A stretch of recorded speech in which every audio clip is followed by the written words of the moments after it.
अस्सलाम वालेकुम viewers, Wasif is here with secret of spices.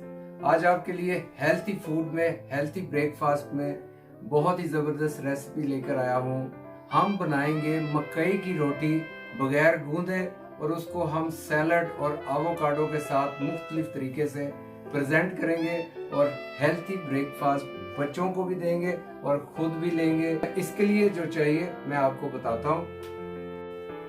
आधा कप हम मिल्क लेंगे, के साथ मकई का आटा हमें चाहिए 1 कप और अंडा 1 चाहिए और नमक इसमें डालेंगे हस्बे जायका, क्लॉन्जी भी इसमें डालेंगे।